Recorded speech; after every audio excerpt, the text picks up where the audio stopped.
What's up everybody, my name is Ron Empire, and today we're going to take a look at the Darfall base building features and mechanics.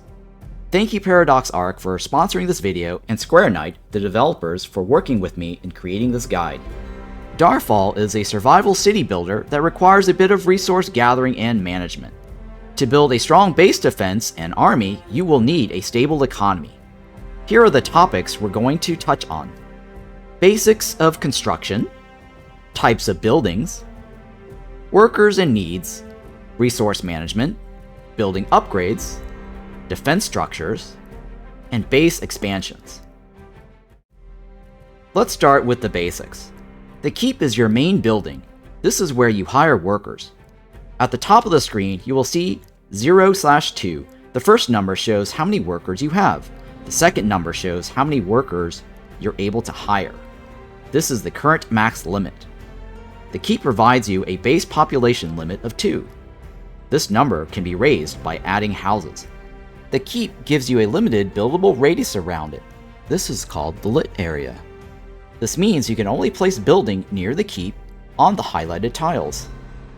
If you try to build outside of it, it will say area not lit. If the keep is lost, you lose the game. Placing buildings in the game do not require workers for the construction itself. Construction material costs are automatically removed when you place a building down. No worker deliveries needed. And a build timer will animate showing you how long it will take to finish. While a building is being constructed, you can cancel a process by selecting the building and clicking the X button down here. If you hit the X button before the timer finishes, you will get 100% refund of your cost. After the building is constructed, if you decide to demolish it, you will only get 50% refund. For this reason, I recommend pausing the game while you're planning your constructions so you can take full advantage of the 100% refund. Be careful of where you place your buildings. Placing them over trees will delete them, and you will lose any potential resources. In Darfall, every single building has a certain amount of health. When a building takes damage from natural disasters or mob attacks, you'll be able to click on the building and choose the repair button to repair them. One feature that I want to point out is the quick easy repair all icon down here.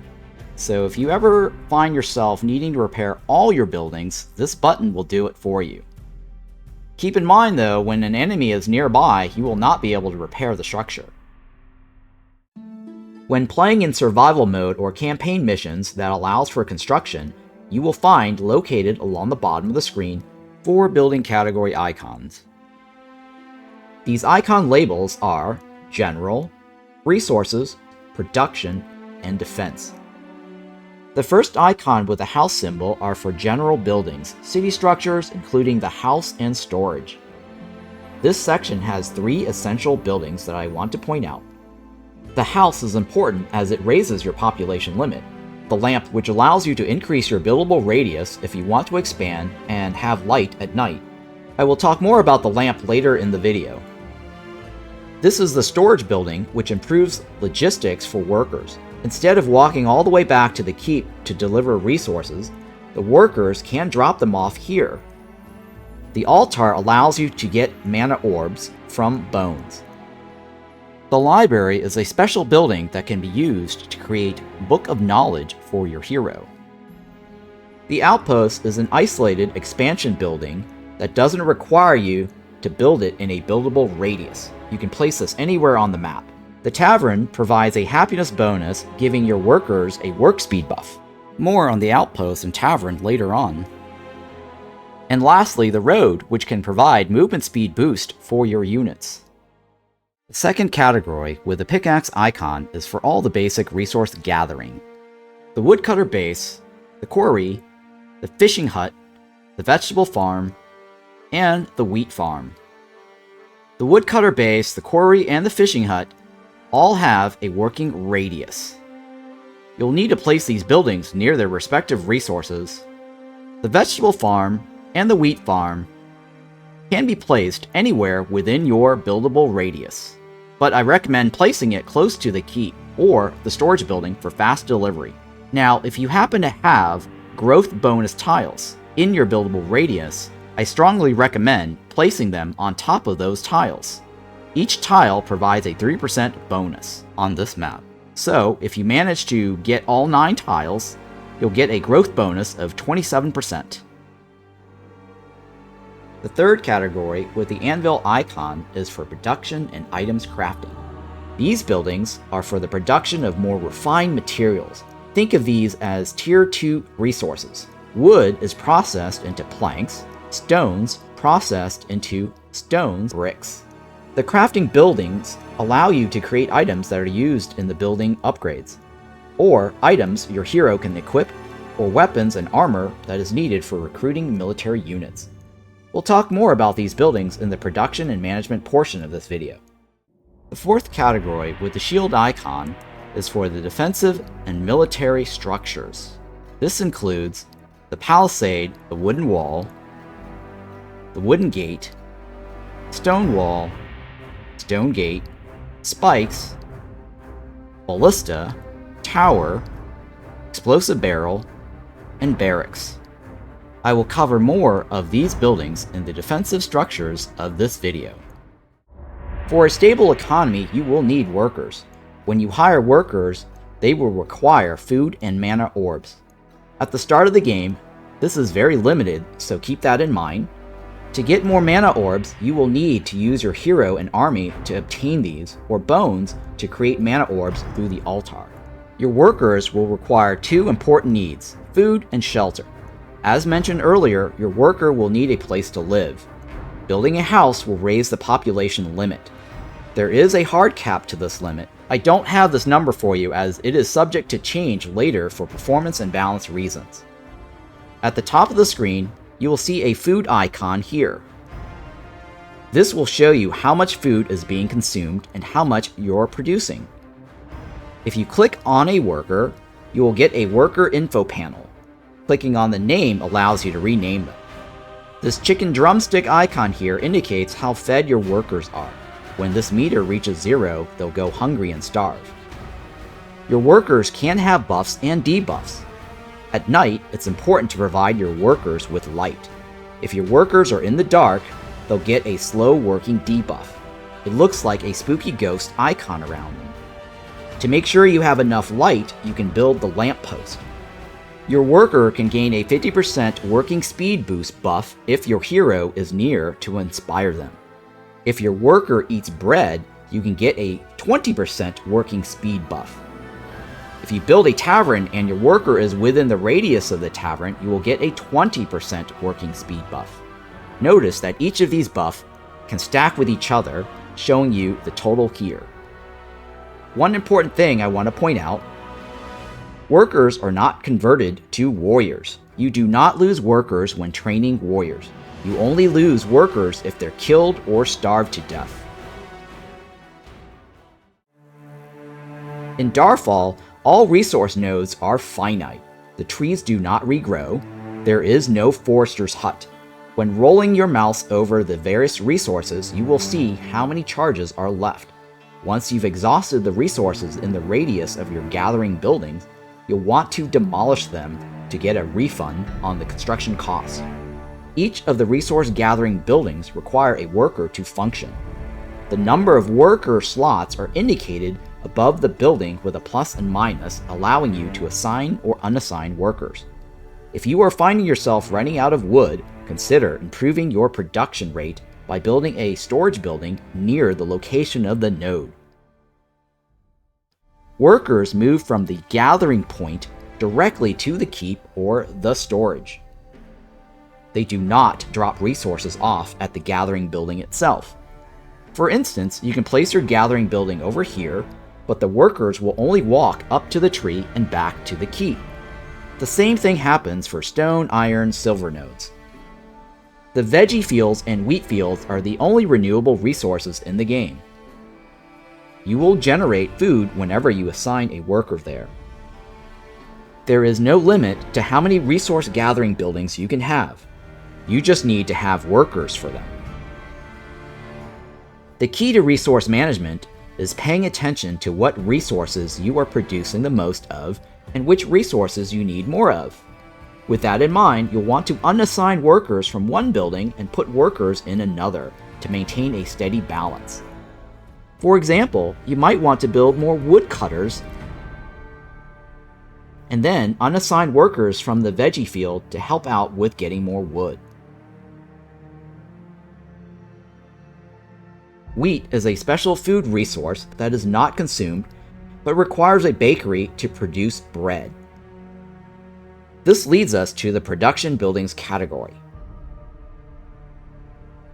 The buildings in the production category do not require workers to be assigned to them. You can simply queue up how many items you want crafted, and it will automatically draw the resources needed to produce the item you selected. Notice that the crafted item has a production time. Sometimes it might be worth building multiple production buildings to get something done faster. Darfall has a produce until feature. At the top of the screen, you will find a plus and minus icon. By adjusting this number, you can automatically get your production buildings to maintain a certain number of products or goods in your storage.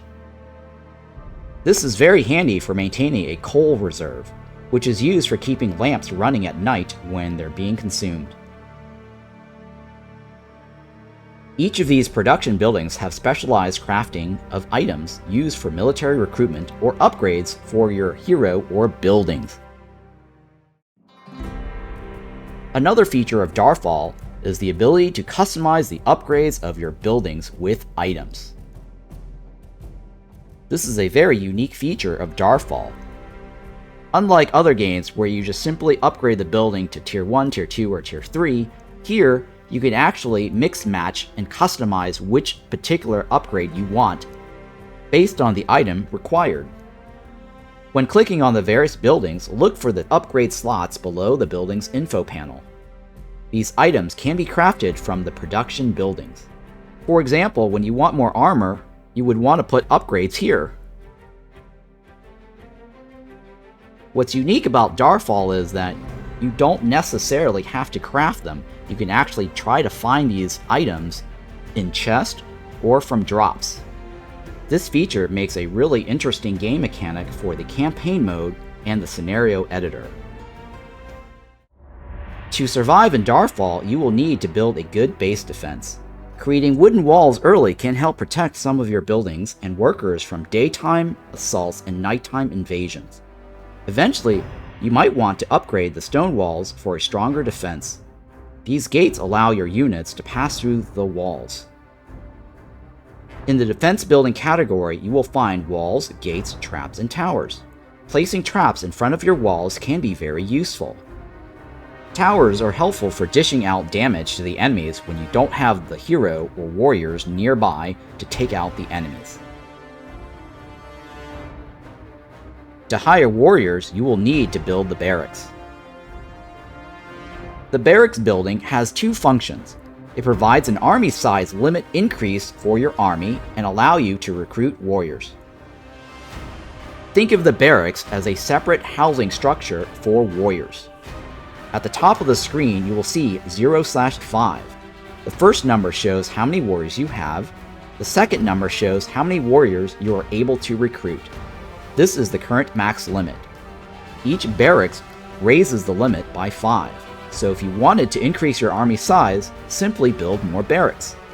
Additional barracks can also be useful in speeding up your recruitment of warriors. The more barracks you have, the faster it is to train different warriors at the same time.